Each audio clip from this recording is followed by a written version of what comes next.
할렐루야.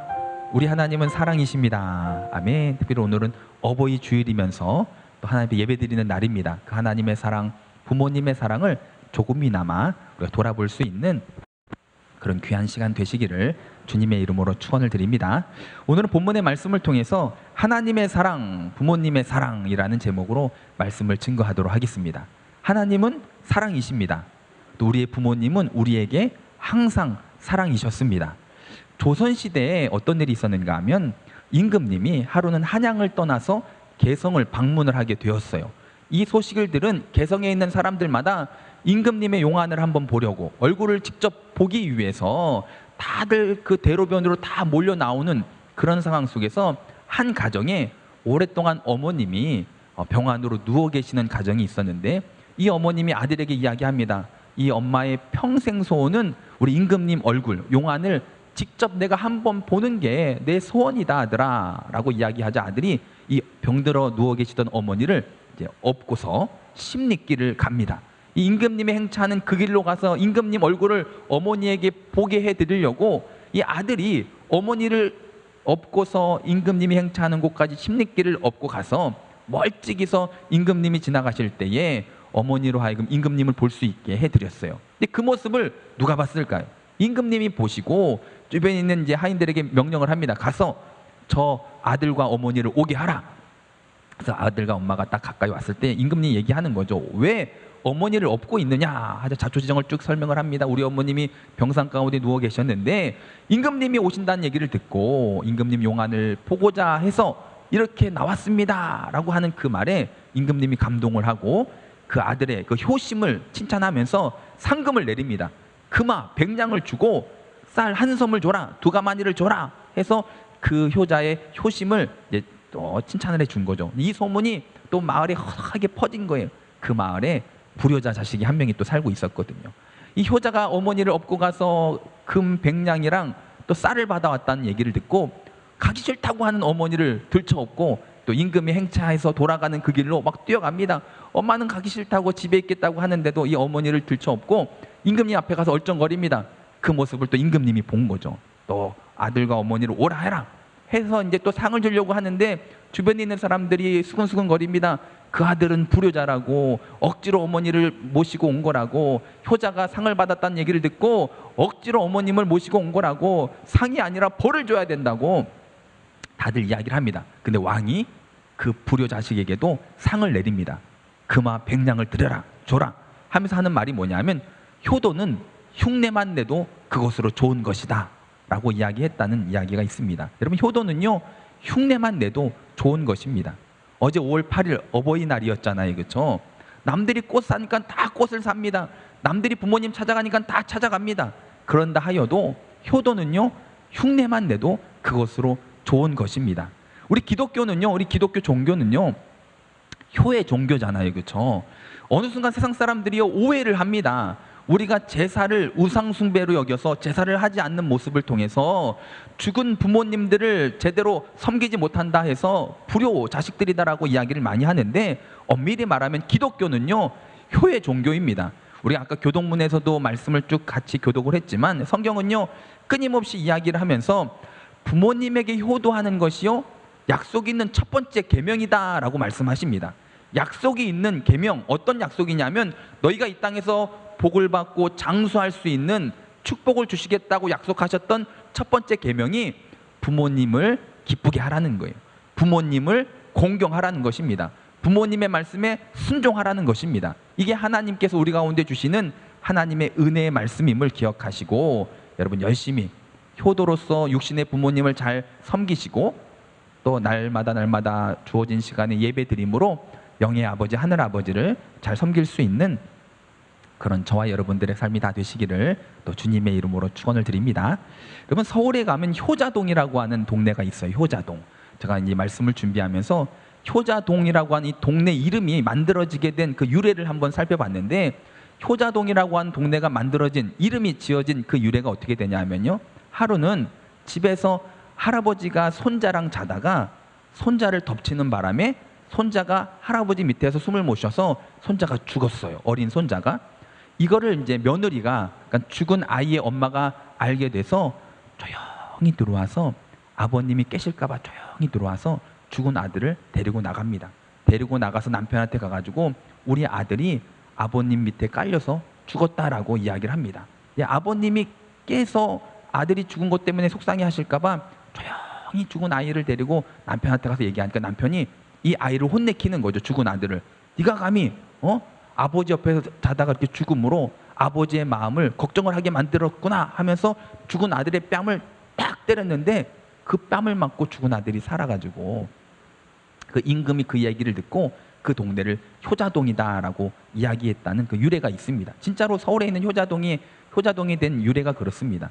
여러분, 그러면서 하는 얘기가 뭐냐면, 여러분, 효자는 죽은 아들도, 그러니까 효심은 죽은 아들도 살릴 정도로 큰 힘이 된다, 이런 이야기가 있는 거죠. 결국 어버이 주일이기 때문에 이 얘기하는 것이 아닙니다. 우리가 항상 부모님의 은혜를 돌아봄으로 그 은혜, 우리가 효도를 한다고 하지만 결국 효도는요, 내가 받은 것보다 적을 수밖에 없는 게 우리의 효도잖아요. 그렇죠? 늘 육신의 부모에게도 효도하고 또 하늘 아버지에게도 늘 그 은혜에 감사하며 나아갈 수 있는 그런 저와 여러분들의 삶이 다 되시기를 주님의 이름으로 축원을 드립니다.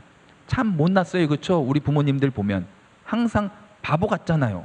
그러니까 아들 바보, 딸 바보라고 하는 게 거기 있는 것 같습니다. 아낌없이 퍼주고 다 주고 그러고 더 못 줘서 미안해하는, 아까 영상에도 그런 부분이 나왔는데 우리 부모님들은 항상 그렇습니다. 더 주지 못해서 미안하고 더 주지 못해서 늘 안타까워하는. 여러분, 가시고기라고 하는 고기, 여러분 그래도 이제는 많은 사람들이 아는 것 같아요. 이런 동화책으로도 만들어지고 해서 그 가시고기를 보면 암컷이 알을 낳으면 수컷이 품습니다. 15일 이상 그 알이 부화할 때까지 품고 있으면서 이 수컷은 움직이지도 않고 먹이를 먹지도 않고 알이 부화할 때까지 그곳에 가만히 있는 거죠. 그리고 이 알들이 부화해서 어린 이제 고기들이 되면 이제 자기 몸, 그러니까 이 치어들은 그 아버지의 살을 뜯어 먹으면서 성장을 하는 거죠. 아낌없이 주고 자기 몸까지 주고 그 인생을 끝내는 고기가 가시고기입니다. 그 가시고기가 이 땅에 살아가는 우리의 그 육신의 부모님들을 가장 잘 나타낼 수 있는 그러한 모습이다라고 하는 이야기가 있는데요. 이 어버이 주일, 부모님의 사랑과 더 나아가 하나님 아버지의 사랑을 오늘 말씀을 통해서 한번 깨달으시고 또 그 사랑에, 그 은혜에 감사하며 나아갈 수 있는 날마다의 삶이 다 되시기를 주님의 이름으로 축원을 드립니다. 오늘 성경 말씀에는요, 그 사랑의 특징, 하나님의 사랑과 부모님의 사랑의 특징이 기록이 되어져 있습니다. 어떤 특징이 있는가 성경을 보면요, 우리 먼저 1절 말씀 볼게요. 22장 1절 2절, 우리 1절 2절 우리 2절 말씀을 우리 함께 읽습니다. 그 일 후에 하나님이 아브라함을 시험하시려고 그를 부르시되 아브라함아 하시니 그가 이르되 내가 여기 있나이다. 여호와께서 이르시되 내 아들을 내 사랑하는 독자 이삭을 데리고 모리아 땅으로 가서 내가 내게 일러준 한 산 거기서 그를 번제로 드리라. 아멘. 첫 번째로 아버지 하나님의 사랑, 우리 부모님의 사랑, 더 나아가 이 아브라함이 이삭을 사랑하는 그 사랑은 어떤 사랑이냐 하면 무조건적인 사랑입니다.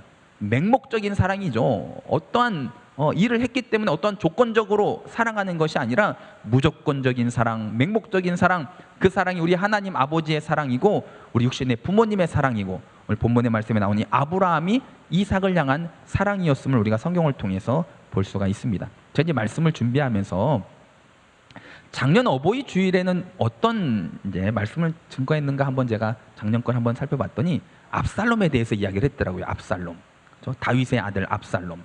다윗이 압살롬을 위해서 통곡하는 그러한 말씀을 전했더라고요. 여러분 다 기억나시죠?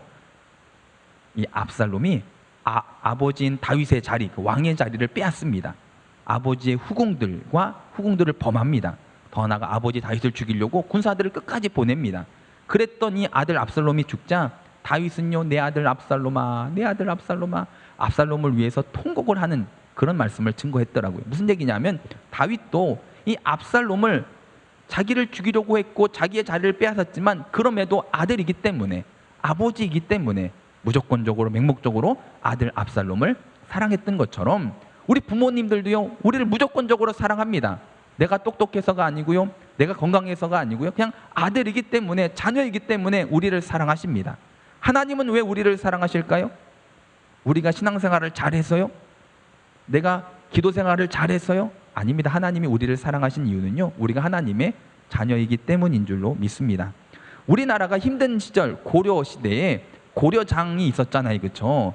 이 고려장, 아이들에게 고려장 이야기하면 뭐 3일장, 5일장 그런 장으로도 알 수 있겠지만, 고려장이라고 해서 먹고 살기 힘들 때에 이불 하나라도 줄이기 위해서 나이 많은 부모님을 내다 버리는 이런 풍습이 우리나라 가운데 있었거든요. 이 고려장 이야기를 잠깐 말씀을 드리면, 하루는 한 가정에서 정말 끝까지 버티고 너무 힘들어서 이제 고려장을 하기로 이제 결정을 해서 어머님을 업고 산속으로 들어갑니다. 산속으로 들어가는데 이 아들이 엄마 등에 업혔던 이 어머니가, 아들 등에 업힌 어머니가 가면서 계속 나뭇가지를 꺾는 거예요. 꺾고 던지고 움직일 때마다 업고 있는 아들이 너무 힘드니까 어머니 움직이지 말라고, 어머니 움직이면 내가 힘드니까 가만히 제 등에 딱 달라붙어서 가만히 있으라고. 근데 어머니는 계속해서 나무를 꺾어서 던지고 하시는 거예요. 근데 나중에 이 아들이 무슨, 엄마 왜 자꾸 움직이냐고, 뭐 하느냐고, 왜 자꾸 나무를 꺾냐고 했더니 어머니가 하는 말이 뭐냐면, 네가 깊은 산속에 나를 버릴 텐데, 나를 버리고 이제 네가 지금 집으로 돌아갈 텐데, 나는 버렸다 치자 네가 다시 집으로 돌아가는 길을 잃어버리면 어떻게 하냐, 너를 위해서 내가 지금 나무를 꺾어서 던지고 있단다 라고 이야기를 한 거죠. 이 어머니는 자기는 버려질 것을 알고 있지만 자녀만큼은 길을 잃어버리지 말고 다시금 집으로 돌아가게 하려고 나뭇가지를 계속 꺾어서 던져놨던 거라는 거죠. 이게 우리 육신의 부모님, 더 나아가 하나님의 사랑인 줄로 믿습니다. 맹목적으로 어떠한 조건 때문이 아니라 무조건적으로 여러분들을 사랑하시고 나를 사랑하신 하나님의 사랑, 그 육신의 부모님의 사랑을 한번 돌아볼 수 있는 귀한 시간, 귀한 주일 되시기를 주님의 이름으로 축원을 드립니다. 참 바보 같지 않습니까? 왜 그렇게 사냐고 그렇게 이야기를 해도요, 항상 그렇게 사는 우리 육신의 부모님, 근데 그것이 그분들에게는 그게 사랑이라는 사실입니다. 여러분, 그 사랑을 헤아릴 수 있는 그런 저와 여러분들의 삶이 되시기를 바랍니다. 오늘 본문의 말씀을 보면 아브라함이 100세의 아들 이삭을 얻었잖아요, 그렇죠? 100세의 아들을 얻었습니다. 이 말은 무슨 의미가 있는지 아세요, 여러분? 우리는 이 말씀을 믿으니까 그냥 고개 끄덕끄덕 아멘 하지만, 세상 사람들한테 100세의 아들을 얻었습니다 하면 누가 믿겠습니까? 태문이 닫힌 상태에서 100세, 90세의 아들을 얻었습니다, 누가 믿습니까? 100세의 아들 이삭을 얻었다고 하는 것 자체는 무슨 의미가 있냐면, 하나님은 불가능이 없으신 하나님이라는 거예요. 우리가 말씀을 볼 때 그렇게 읽게 되시길 바랍니다. 여리고성을 무너뜨립니다. 이스라엘 백성들, 광야에서 방황하던 그들이 그 굳건한 성 여리고성을 무너뜨렸습니다. 이 말은 무슨 의미가 있냐면, 하나님은 불가능이 없으신 하나님이라는 사실입니다. 하나님께서 아브라함에게 아들 이삭을 100세에 주셨으니 얼마나 기쁘고 얼마나 즐겁고 얼마나 행복했겠어요, 그렇죠? 아브라함에게 있어서 이삭은 아브라함의 전부였습니다. 희망이고 소망이고 미래고 모든 것이었습니다. 근데 그 사랑을 하나님께서 어떻게 보셨는가 하면, 오늘 말씀 보니까 2절 말씀 보니까 내 아들, 내 사랑하는 독자 이삭을 제물로 드려라 말씀하는 거죠. 네가 사랑한 그 아들을 제물로 드려라. 이걸 뭐라고 이야기하냐면 1절 말씀 시작해 보니까, 하나님이 아브라함을 시험하시려고, 하나님께서 아브라함을 시험하실 정도로 아브라함이 아들 이삭을 사랑하는 사랑이 하나님 앞에서 컸다라는 거죠. 아니, 하나님 앞에 우상이 될 정도로 아브라함이 이삭 아들을 사랑하는 사랑은요, 맹목적인 사랑이었습니다. 우리도 신앙생활 하다가 그런 얘기 많이 듣잖아요. 우리의 자녀가 우상이 될 수 있습니다, 그렇죠? 저도 그런 이야기를 들었던 적이 있었거든요. 아프리카에서 젊었을 때죠. 우리 첫째 하은이가 어렸을 때 주일 예배 끝나고 하은이가 이제 언니들이랑 놀다가 갑자기 팔을 붙잡고 엄청 우는 거예요. 팔 잡고 막 빙빙 돌려줬거든요. 언니들이 팔을 붙잡고 막 이렇게 뛰어서 하늘에서 공중에서 막 빙빙 돌려줬는데, 한순간 어깨를 잡고 막 대성통곡을 하는 거예요. 부모가 자녀의 울음소리를 들으면 이게 뛰어가서 살펴봐 줘야 될 건지 울다 그칠 건지 들으면 알잖아요, 그렇죠? 제가 울음소리를 들으니까 막 자지러지게 울더라고요. 제 순간 이건 뭔가 잘못됐다, 큰일 났다, 어깨가 빠졌든 뼈가 뭐 금이 갔든 부러졌든 뭔 일이 났나 보다 싶어서 무조건 애를 들쳐안고 병원으로 갔습니다. 가서 엑스레이를 찍어보려고 하는데 엑스레이에 제 손만 나왔다는 사실을, 여러분, 이 아이 손을 엑스레이를 찍어야 되는데 얘가 찍는 게 무서워가지고 찍을 때쯤 되면 자기 손을 확 빼버리고, 그래서 제가 하은이 손을 붙잡고 있다가 제 손이 찍히고 제 손이 찍히고 했던 별거 아니었다라는 거죠. 근데 호들갑을 떤 거죠. 그럴 때 옆에 있던 목사님 한 분이 그런 얘기를 했거든요. 아이고 하나님이 그 자식을 치면 어떻게 하려고 이렇게 막 호들갑을 떠냐 이런 식의 얘기를 하더라고요. 여러분 어느 순간 우리들의 자녀들이요 우리 가운데 우상이 됐습니다. 자녀 하면 정말 앞에 뭐 재지도 않고 따지지도 않고 그건 거기에 목숨 거는 그 정도로 우리 부모들은 자녀들을 사랑한다는 거죠. 맹목적으로 무조건적으로. 그런데 더 재미난 사실은요 이 사랑의 시작이 하나님이었다라는 사실입니다. 맹목적으로 무조건적으로 우리를 사랑하셨습니다. 성경을 보니까요 우리가 원수 되었을 때에 여전히 죄인으로 있을 때 하나님은요 요한복음 3장 16절 말씀에 있는 것처럼 하나님이 세상을 이처럼 사랑하사 독생자를 주셨습니다. 독생자를 주셨으면 다 준 거잖아요. 그렇죠?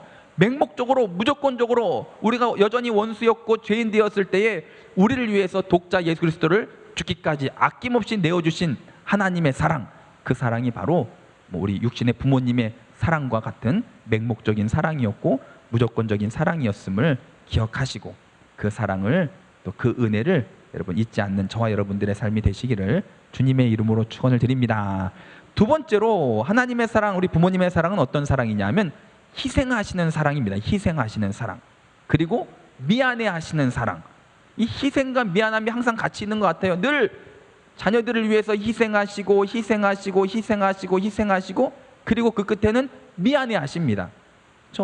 미안해하십니다. 이게 바로 하나님의 사랑이고 우리 육신의 부모님의 사랑인 것 같습니다. 그래서 자녀들이 잘 되면 공부를 잘하고 뭐 나가서 성공하고 뭐 뭔가 잘 되면 그 덕을 그것을 다 누구한테 돌리냐면 자식한테 돌리잖아요. 우리 아이가 어려서부터 똑똑했어요. 우리 애가 사람들한테 인정을 많이 받았어요. 원래 우리 애가 잘했어요라고 잘 되면 모든 그 잘된 것의 원인은 자식이 잘 돼서 잘나서 그렇다라고 이야기하시고 한 해 하나 조금이라도 뭐가 부족해서 잘 안 되면 실패하고 넘어지고 쓰러지고 힘들어하면 아이고 다 내 탓이다 내 탓이다 이 어미가 이 아비가 복이 없어서 너희들까지 이렇게 힘들게 사는구나 하고 잘못되면 다 내 탓이고 잘 되면 다 자식들이 잘 됐다라고 이야기하는 그것이 바로 우리 부모님의 사랑입니다. 그렇죠?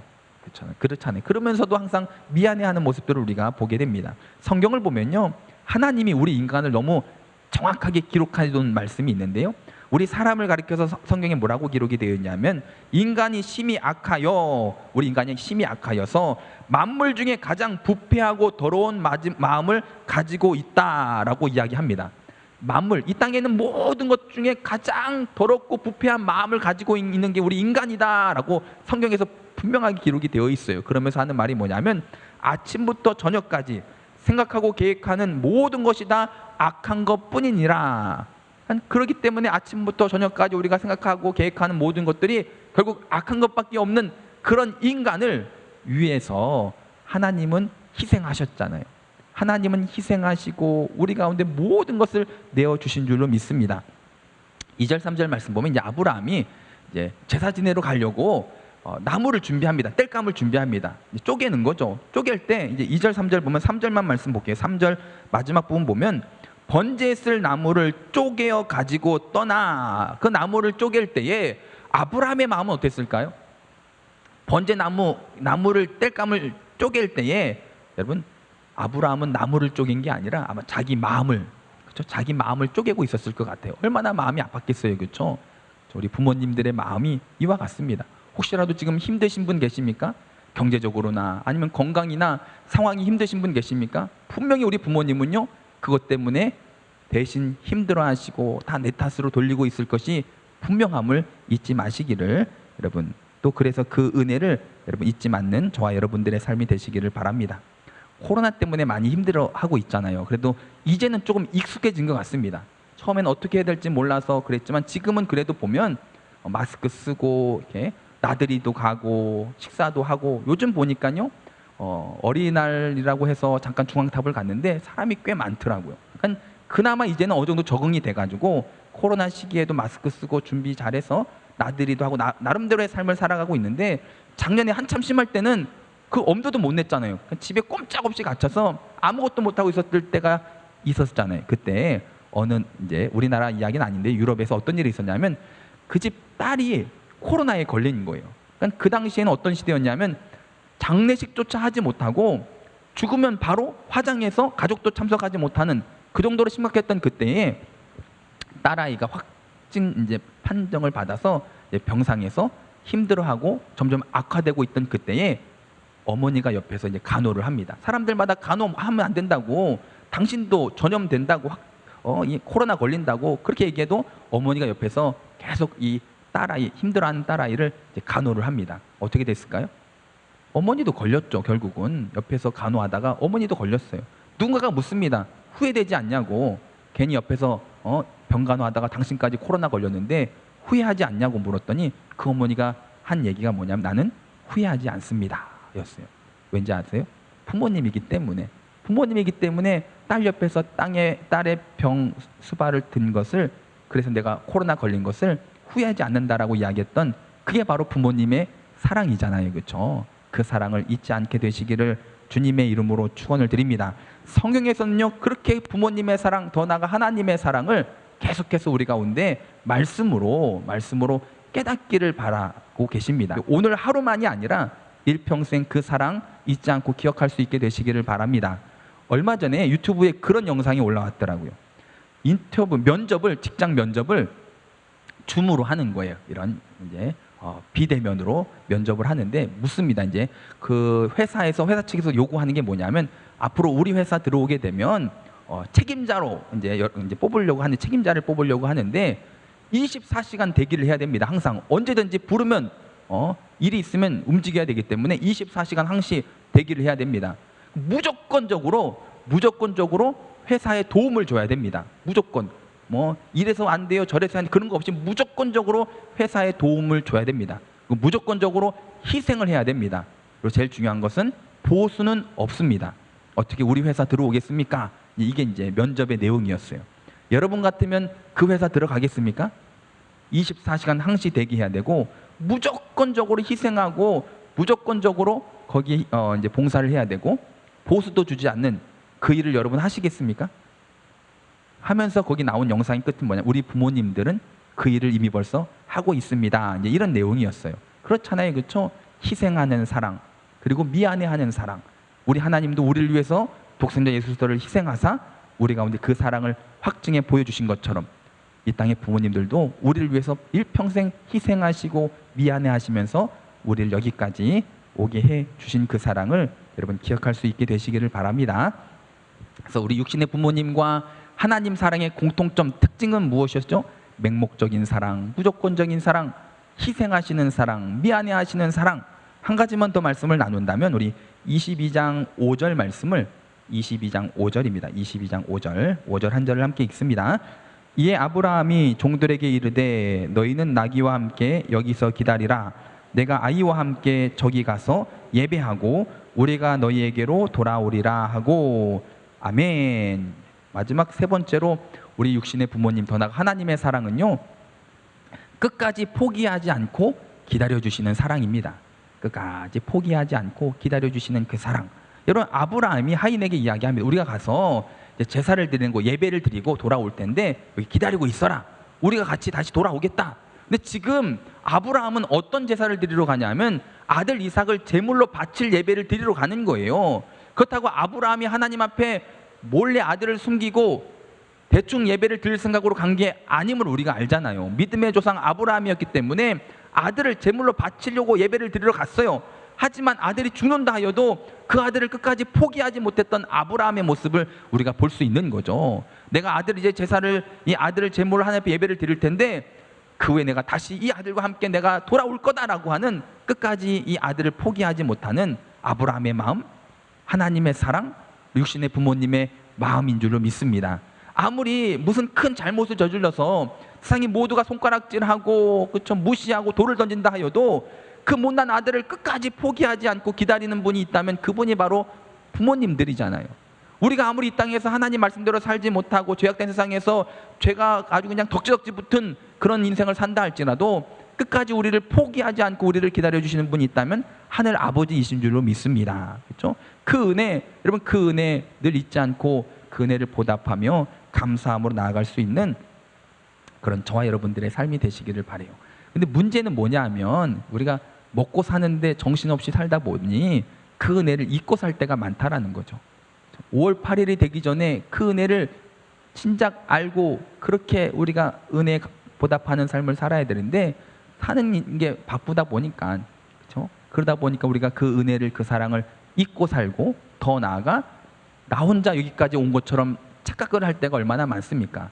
내가 여기까지 온 건 내가 잘나서, 내가 열심히 살아서, 여러분 내가 힘이 있어서 라고 착각을 할 때가 얼마나 많습니까?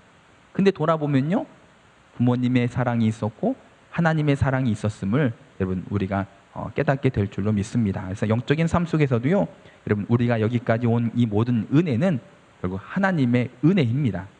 그렇죠? 내가 공부 잘한 것도 하나님의 은혜고요, 우리 가정이 먹고 살만한 것도 하나님의 은혜고요, 오늘 이 시간 이 자리에 내가 예배 드릴 수 있는 것도 하나님의 은혜입니다.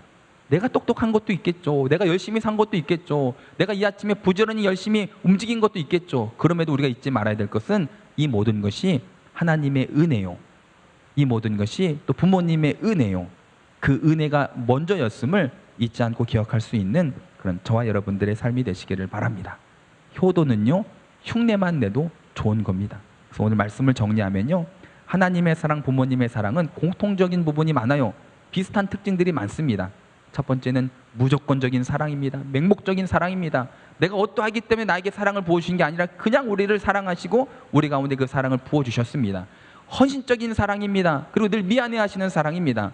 아낌없이 24시간 항시 대기하고, 우리 하나님도요 24시간 항상 대기하고 계시잖아요. 내가 언제든 부르짖으면 그 부르짖음에 응답하신 하나님, 우리 부모님들도 마찬가지고요. 그 헌신적인 사랑, 그리고 미안해하는 사랑이 있었고요. 더 나아가 그 사랑은요, 끝까지 포기하지 않고 기다려주시는 사랑입니다. 그 사랑에 이제라도 우리가 그 사랑 잊지 말고 감사함으로 하루하루를 승리할 수 있는 그런 저와 여러분들의 삶이 다 되시기를 바랍니다.